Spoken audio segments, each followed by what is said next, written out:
छत्तीसगढ़ में विधानसभा चुनाव अभी 2.5 साल दूर है, लेकिन चुनावी जंग का ट्रेलर अभी से शुरू हो गया है।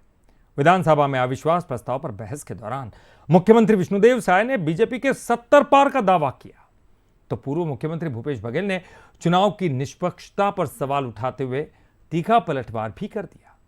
अब सियासत में मुद्दों से ज्यादा सीटों का गणित और बयानबाजी चर्चा में है।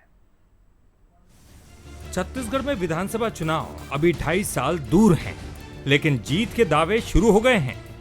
विधानसभा में अविश्वास प्रस्ताव पर बहस के दौरान मुख्यमंत्री विष्णुदेव साय ने पूरे भरोसे के साथ कहा कि 2028 में बीजेपी 70 से ज्यादा सीटें जीतकर दोबारा सरकार बनाएगी। संदेश साफ था कि सरकार अपने कामकाज के साथ अगले चुनाव की बिसात भी बिछा चुकी है, लेकिन मुख्यमंत्री के इस दावे पर पूर्व सीएम भूपेश बघेल ने तीखा तंज कसते हुए कहा कि अगर चुनाव निष्पक्ष हुए तो बीजेपी के नेता एक इनोवा में बैठकर जाएंगे।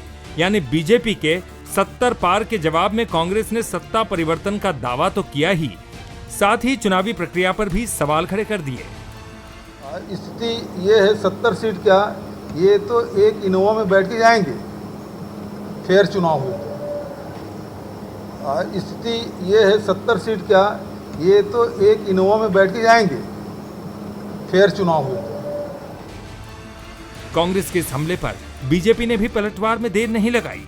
कैबिनेट मंत्री ओपी चौधरी ने कहा कि लगातार चुनावी हार के बाद कांग्रेस जनता के फैसले पर भरोसा खो चुकी है और हर चुनाव से पहले बहाने तलाशने लगती है। बीजेपी का दावा है कि विकास और जनविश्वास के दम पर 2028 में भी कमल ही खिलेगा।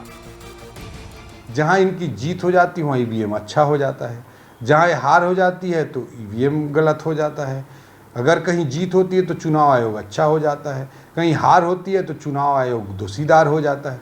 इनको तो किसी पर विश्वास नहीं रहा, न सुप्रीम कोर्ट पर भरोसा, न इलेक्शन कमीशन पर भरोसा, न ईवीएम पर भरोसा, और न ही इनको जनता पे भरोसा है, क्योंकि ये जनता के भरोसे को पूरी तरह से खो चुके हैं। और इसी कारण से पूरे देश के लोकतांत्रिक राजनीति में ये डूबती नाव बन चुकी। अभी चुनाव में वक्त है, लेकिन सियासत का तापमान बढ़ चुका है। एक ओर बीजेपी बड़ी जीत का दावा कर रही है, तो दूसरी ओर कांग्रेस चुनावी निष्पक्षता का मुद्दा उठाकर सरकार को घेरने की रणनीति बना रही है। यानी 2028 की लड़ाई का नैरेटिव अभी से तैयार किया जा रहा है। शेखर देवांगन, बंसल न्यूज, रायपुर।